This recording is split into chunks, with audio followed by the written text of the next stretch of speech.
Welcome to Functionally Speaking, the podcast where two clinicians share one brain cell and way too many opinions. I'm Laura, your mineral-obsessed dietitian who gets fired up about gut health, metabolism, and fertility, with enough sass to keep it interesting and enough nuance to keep it real. And I'm Danielle, a physician assistant obsessed with gut health, hormones, and calling out bullshit. We're here for the nuance, the hot takes, the facts your certification skipped over, and the occasional spiral into chaos. If you're a health coach, practitioner, or clinician who's slightly functional, just like our mitochondria in our recording process, you're in the right place. We're not here to sugarcoat the science or pretend there's one right way to do this work. We're doing it our way, unfiltered, slightly feral, and always with love for the humans we serve. Let's get into it. All right, welcome back to Functionally Speaking, the clinical pod that spirals responsibly. Sponsored by us, these two humans, and aka Unconventional Collaborative. If you don't know about Unconventional Collaborative, we are an interdisciplinary virtual mastermind for practitioners, coaches, and trainers to help them elevate their practice. We run a community. We have tons of resources, guest speakers, founders calls with yours truly and yours truly number 2, 4 times a year, guides, protocols, like literally everything. It's a steal. It's a no-brainer if you are in any type of health or wellness field. Check us out at unconventionalcollaborative.com or on Instagram at unconventional.collaborative. So FYI, before we roll into things, we are taking a slight break from the podcast. We will be back, TBD on the date, but we wanted to let you guys know. And if this is your first time tuning in, hi, welcome. We're glad you're here. We do have a bunch of other episodes for you to go back and binge until we return. So, and if you've already listened to everything and you want more and you're not in the collaborative, that's where you need to go. So all right. Already planned there. Let's go. I'm excited about this topic because this is something that is very near and dear to my own heart. Is we will be talking about hypothalamic amenorrhea, aka the missing period due to undereating, stress. The stress factor is usually undereating. So yes, it is. Like chicken or egg. Yeah. I do usually, if someone's undereating, they usually also have like a ton of other stressors too. Have you noticed that?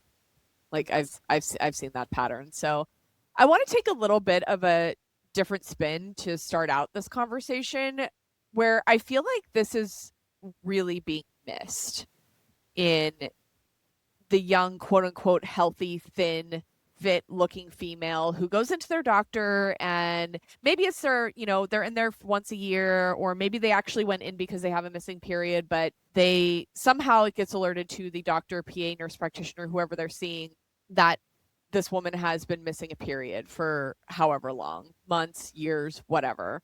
And a lot of the times the first step here is birth control. There's no questions about dieting history. There's no questions about exercise. There is a massive lack of information regarding, and I feel like this falls into the bucket of eating disorders, disordered eating, which is causing the hypothalamic amenorrhea. And so practitioners are not asking those right questions to get that information out. And my hope is that most people listening to this have some awareness of this, but if they don't, what are some of those questions that if someone has a missing period that are kind of maybe will give you more sneaky type information? I'm thinking like just, what do you do for your daily activity around the house? Like how many steps do you get in a day? Because I think a lot of us ask 20,000 is not normal. No. I feel like when I have someone who's missing a period, I agree that is a sneaky one. It's like, yeah, they're doing the exercise, but it might appear normal, but then they're also going for like 3 walks a day and they're at 20,000 steps. And that's like, it's just not, unless you're someone who's literally on your feet all day long on a job like that, it is incredibly hard to get that many steps. Yeah, in a day. Like we both have to work for it. Yeah, it's really, really, really hard. And I've been there where I was that person getting like 20,000 steps a day. Guess what? I didn't have a period. A big surprise, total shocker. But I think that is a big one. I think another thing too is like not even thinking about current activity, but also past, like as a former athlete, like granted this was, way back in the day, but like we literally not having your period was almost applauded in the athlete space because then you'd have to worry about when you're getting your period. And I think one, that could be mindset that you end up understanding for this client of like, where did they come from? Like, where did they learn some of these behaviors or health markers and what matters. Or two, like I always say, I work with a lot of former athletes, Same. and I don't know how that happens. It just does. And I feel like they're far more susceptible to smaller changes in how they eat or their stress due to the fact that they have a long history of either not having their period or having missed periods or having light periods or whatever it might be.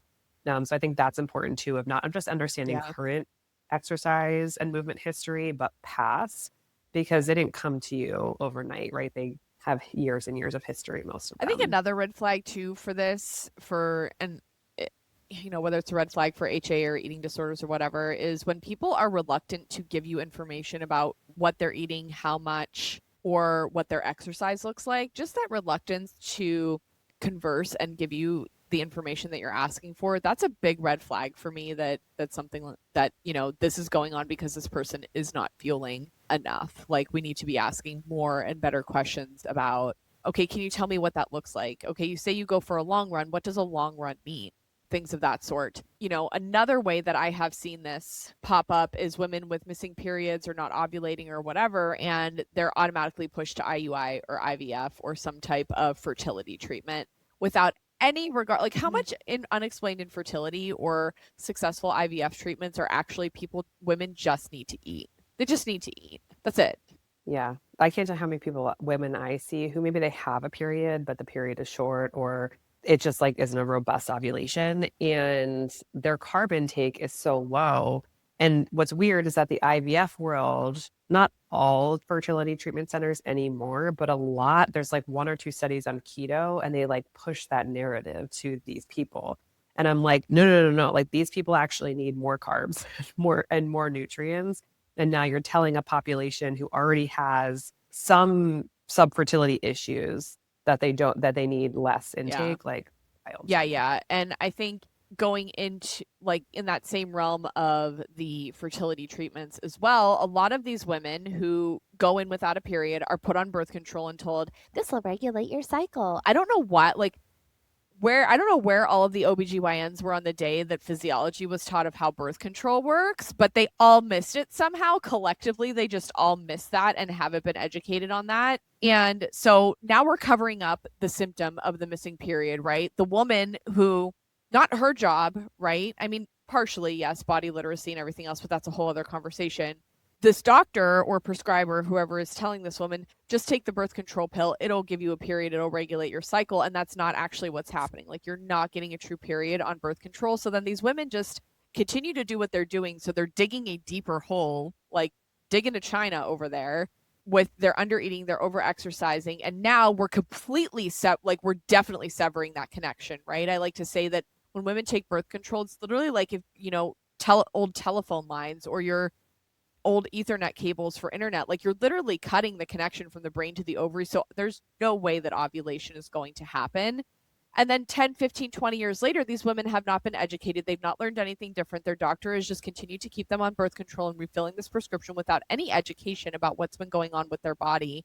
And then they're trying to get pregnant. And then it's like, I don't understand why I'm not getting pregnant. I don't understand why I need IUI or why I need IVF or these hormones or treatments or shot up with all of these drugs to try to induce ovulation. And it's like, well, you've been on birth control and you've severed that connection for 10, 15, 20 years. And also, you've been under eating. So your body is literally living on poverty calories. So it's going to do poverty level behaviors, right? I always say this is your body has a to do list and it's not going to perform luxury duties and like get you luxury items when you're giving it poverty energy. And that's really what hypothalamic amenorrhea is centered around, is just this, like, it's a mismatch of energy, right? And so it leads to so many other problems and unnecessary treatments. I don't think people realize either the length of time it can take for amenorrhea or for menstruation to start back up. Like, I think that people also assume that, like, oh, well, I guess that's just how it is. So, like, it's like an immediate jump either back to birth Yes. control or to fertility treatments, as opposed to understanding, like, isn't an overnight thing. It's not like you start eating a little bit more for a day and period returns. Like, we need ovulation to return. We need body fat percentage to increase. We need thyroid to regulate. Like, we need so many other things to come back online. And so I think we talk about this a lot in the collaborative of like when we are stuck with a client Time. or a client feels stuck, we need more time.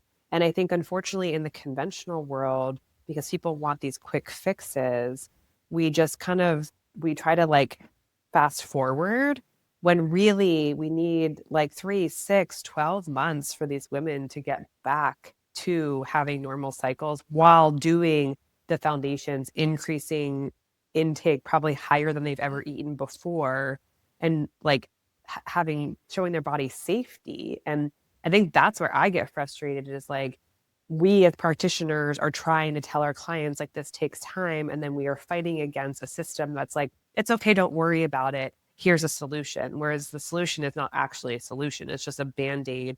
And like, you know, okay, maybe IVF might work if fertility is the goal, but it might not. And then we're also putting a woman into a pregnancy at lowered levels of nutrients and support to then have her have a pregnancy that's going to be even more depleting. Like we're just doing such a disservice to this population, and we're not having these conversations about the need for time and the need for patience and the need for safety and like all the things. And that's hard as a practitioner sometimes to like have to continually fight against of like, I know no one wants to wait. Everyone wants things to happen immediately. And that's in this case Yeah. for many of these Yeah, women, and I that's think just not the one case. important way that practitioners can be sharing this information that is usually really effective is telling women about the folliculogenesis process and how long that takes, because it does take 3 months.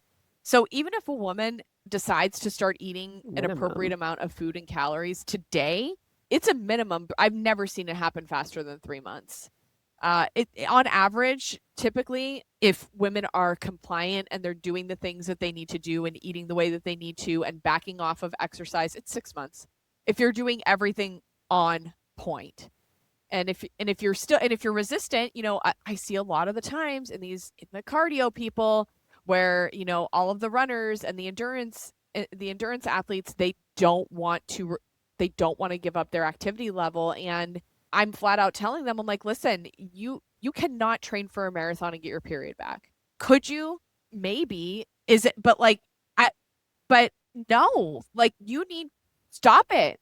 Stop it. If you had your period back first, maybe. It's like saying you want to lose weight and get a fat ass at the same time. Like it's just you're no competing goals. No, no. Right. It's competing. Yeah. It's competing goals. And I think what's hard is that, and this is a discussion I feel like we've had so many Yeah. times, it's like you look at like the postpartum expectations of like bouncing back. The same thing applies to just women, period, no matter if they are postpartum or not. It's like we have this like this competing, which doesn't make any sense to me. It's like, okay, we want women to be fertile and healthy, and yet the standard is heroin chic. The standard is a very lean marathon runner. And it's just like we literally can't have both. The majority of women that I see, myself included as a former athlete, at their leanest, they are their least fertile. They need to gain weight and be a higher fat percentage in order to be fertile. Whether you want to have children or not, whether you like actually want to go through a process of having a child doesn't matter. Fertility matters for everybody. And sometimes that means putting on fat and weight. And sometimes it doesn't mean maintaining that. Yeah, no, I totally agree. And I think as a practitioner, I think especially newer practitioners, it can be really hard to have a conversation with your client and say, listen, I know that this is hard, but we just need to stay on the course. And I think that that's a confidence thing that comes just with time.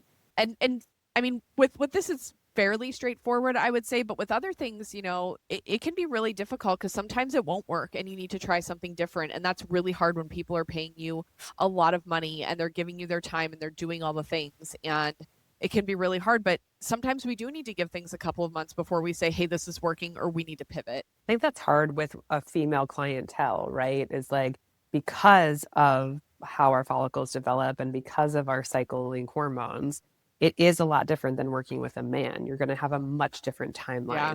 And I think that is hard as a practitioner, but if you can educate your clients like you were mentioning, I think that helps with the process a lot. Because as you said, a lot of people don't have body literacy. A lot of people don't know the difference between a follicular phase and luteal phase. Like it's such a big opportunity as a practitioner to explain the menstrual cycle to a female and have them understand, and then also have them understand the implications of not having a menstrual cycle. Like especially active women. We're talking about osteoporosis. We're talking about broken like hips and like things that are are really detrimental to not just their exercise performance, but their longevity and their health. And when we can And not to mention those things can kill you. literally, Complications from them. Literally unalive you. but I think it's not like fear-based, it's education of like I'm not telling you for the fun of it to be like stop exercising. Like we Yeah. both love to move. We both are exercise enthusiasts, but it's understanding like to your client too of like if having return to menses is the goal, then right now the goal may be to just go for walks and do yoga. That doesn't mean that's your forever. That means that's your for right now. And I think a lot of times having that conversation with clients, sometimes I have found helpful of like, I'm not telling you no forever. I'm not telling you no. And sometimes because they do it and they feel so much better, it almost does become a no forever. And they build back a Totally. healthier workout routine, but it's coming from them. It's not coming from you. It's you saying like, let's just reduce movement now. Let's increase intake now so that you can do more later. And then they get to decide what that more is later. And a lot of times because they feel so much better, they're like, wow, okay, I need to like rethink how I'm approaching movement, activity, Yeah, food, I etc. totally agree. And in that same realm with like the no forever, this is not not related, but I think is a cool point to make is I have a client who was drinking a lot of alcohol when she came to me. You know, she significantly reduced it and she started asking me about my alcohol use. And I was like, you know, it's been over a year since I've had any booze. Like, I just don't want it. And it's kind of like that same thing as like, you know, she finally felt like she could say yes to a GI map to avoid alcohol, to do the gut protocol. And she's like, how do you not do it? And I'm like, the less you do it, the less you want it, kind of thing. And so just that concept of like being able to decide for yourself. And I've not like pressured her about it. We've talked about it and I've told her like, listen, like this is a problem. This is probably causing you issues. But she's kind of decided for her own, like, hey, I don't feel good. My workouts aren't great. And so it's just, I think, aligned with that whole concept of when you tell somebody to do something because it is, you know, it's the right thing for them and they start to see results. It's like it's totally subconscious. You're just like, oh, I don't want this thing, or I want to do this thing because it gets me X, or I don't want to do this thing because it gets me Y. So I think that's a really important point for practitioners to Totally. understand. When I think when we're talking, not using Yeah. absolute Yeah, yeah, yeah. phrasing with them, because I think they do have to come to these conclusions on their own, and we just need to guide them there. And so many times my clients will say like things like alcohol. That's a great Mhm. example of like they're like, wow, I added it back and I actually don't Yeah. like how I feel. So like, can you give me more mocktail ideas? And I'm like, absolutely. I never told them no. I just told them, hey, like it's not helpful for our goals for you to be drinking every night. Can we maybe reduce to a certain amount in the night? And then eventually, like they're like, oh wow, I only drink when I go to a wedding now. And it's like, right, because they start actually feeling into their body and how they feel. And it's nothing to do with weight, right? It has everything to do with like energy and mood and relationships and all the things that are actually less tangible but far more Yeah. important to most people. Agree.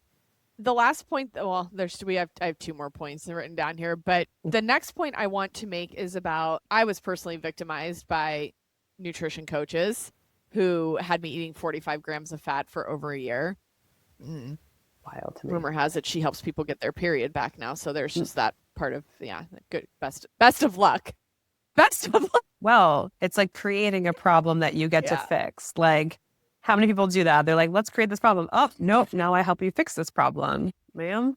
Yeah, now I help you fix it. So, anyways, that aside, I think that there are a lot of unqualified people helping people diet and lose weight, and body recomp coaches and macro coaches and however they want to like frame it, who are helping women lose weight and they don't understand the consequences of it. And like for me at the time I had an IUD, so like, you know, and no one was really concerned about it. And this was before I learned all the things that I know now. So there was a knowledge deficit, even on my part as a you know, as a medical practitioner. But then I I learned better, and now we're here. But I think that we see a lot of these nutrition coaches, macro coach, however you want to say it, putting women on very low calorie diets to get the body composition that they want, and then their period goes missing. And either there's no conversation about it, or it's not a concern, or, whatever. So I think that, the message is just whoever you're working with for your health, make sure that they have some kind of fucking qualification. Well, and to your point, they're looking at the whole person. They're not just tracking weight and Yeah. before and afters, because you're missing the whole Oh, the before and thing. after Yeah, I photos. mean, yeah, don't get us started on those. But if they aren't asking enough questions, if they're not checking in on how you feel and your body systems, no, thank you. Pass, hard pass. And the last point, because we couldn't end our not last episode, but the last episode before our break without bringing up GLP-1s. GLP ones. So, as we have said a number of times, we believe that these medications are very overprescribed and undersupported, is the way that we say it. And because of that, we have a lot of women who are not truly candidates for these medications going on them because they want to lose the last 10 pounds. They don't like the way that they look. They have an eating disorder. It's making them making it easier to feed into their body dysmorphia and eating disorders and things of that sort. And not to mention, because of the delayed gastric emptying and GI issues, we're having micronutrient deficiencies. We're eating less food, so we have less opportunity to get the nutrients that we need. So I don't know how many younger individuals are using this. It's not really, those people aren't attracted to me, so I don't know. But just even taking my headphones off at the gym for 30 seconds, I heard like 8 people talking about, I'm like, I can see your bicep. Like, why do you need a GLP-1? What are we doing here? But I think that this is something else that is probably really contributing to period loss. And I think that it's probably a side effect that no one is paying attention to or tracking. Well, and I just think once again, we're missing the forest through the trees. We're literally just worried about weight loss as opposed to worrying about overall health.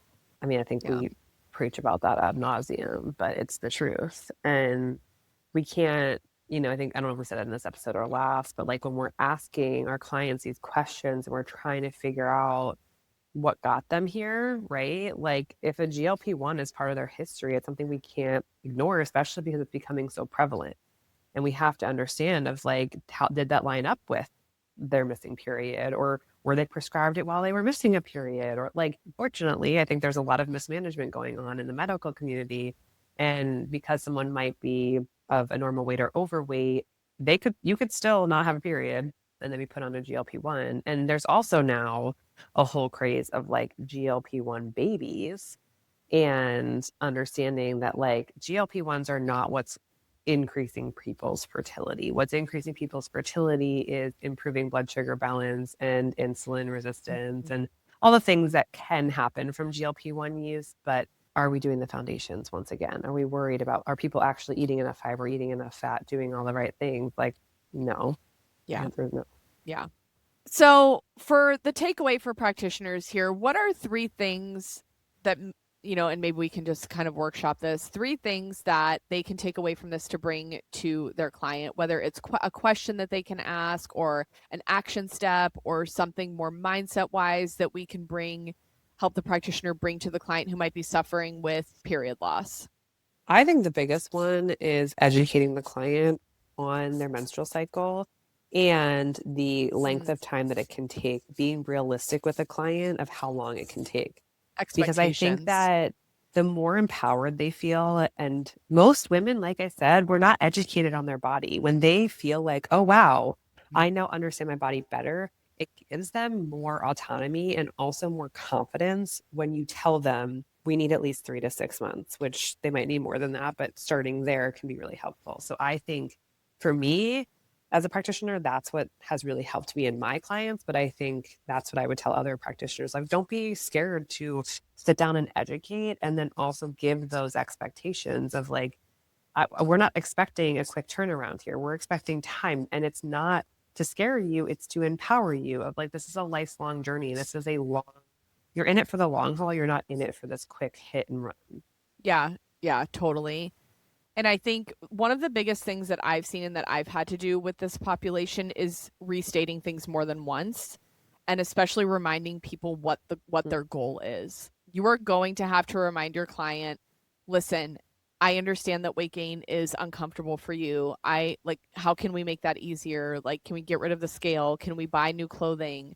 I mean, those are larger conversations, but I think like restating that you can either continue to look a certain way that you want to look, or you can get your period back. And I'm hearing you tell me that you want to get your period back and you want to ovulate, and you want to have kids, and you want to have a healthy relationship with your body. So you need to tell me which one you want. And it's okay to say those things to people. I think sometimes practitioners are a little bit scared to kind of, restate those things, and you can do it kindly, but they need to hear it, more than once. Once is definitely not going to be enough. So I think, like you said, setting clear expectations at the beginning is super, super important. Understanding that you're going to have to restate things like competing goals. And then I think just the biggest one too, I mean, this seems so simple, but they're going to have to eat more food. Like, knowing, even if and this is really important because I think a lot of women can look deceiving. Oh, well, I'm eating 2,500 calories. Okay, but that might not be enough Correct. for that Correct. person. Like, so don't let that fool you either. And of course, there are many other reasons for missing periods that, I mean, maybe when we come back, we do an episode on like reasons why periods can be missing, so we can pick up right on that. So make sure you're doing proper evaluations as well. If the hairs on the back of your neck are tingly, as I like to say, you always want to make sure that you're being thorough and not just like telling somebody that they, if they're, unless they're marathon training, if they're eating 3,000 calories, they're probably eating enough. Like, you might need to evaluate for another cause. Correct. So yeah, we don't want everyone to walk away from this and think like, oh, this is the only reason for a missing period. Oh, if someone's eating 3,000 calories, like I need to tell them to eat more. Like, that's not. Well, but I think always what the you're case. saying is that like sometimes it can be so easy to just look at a client and be like, oh, they're eating enough because they're eating 2,000 calories, but it might not be truly enough for their needs. And it's really, truly understanding, like, could we increase food and what does that look like, and reevaluate.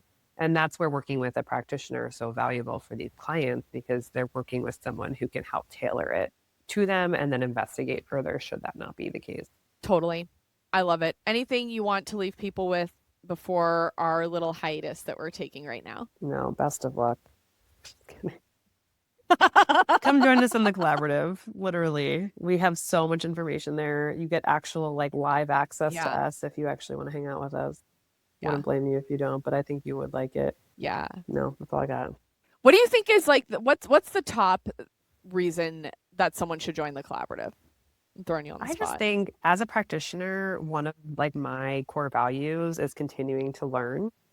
And I just think this is such a cool way to do it, because it's not just in my discipline. I'm not just learning from dietitians and from dietitian approved programs. I'm learning from dentists and therapists, and there's just so invaluable all that I've learned. And like, that's selfish. We are like the creators of this, but like I have learned so much that has helped me become a better practitioner and refer better. I know who to send my clients to now, not just like individuals, but the discipline that I'm looking for. So that's invaluable to me as a practitioner. And I think for a lot of people probably would feel the same. And it's not, I don't have to read a book, right? Like, I love reading, but like, I don't have a lot of time right now. I get to go to live calls. I get to message people. Like, I don't know. I mean, I could go on forever, but yeah, we couldn't find it, so we created it, and that's why that's literally why we're here. So if you want more of us, you want to keep learning during our hiatus, go to unconventionalcollaborative.com. Go follow us on Instagram, connect with us. You can find Laura at The Sassy Dietitian, me at Danielle.Kepix, and we will see you guys soon. bye. Bye.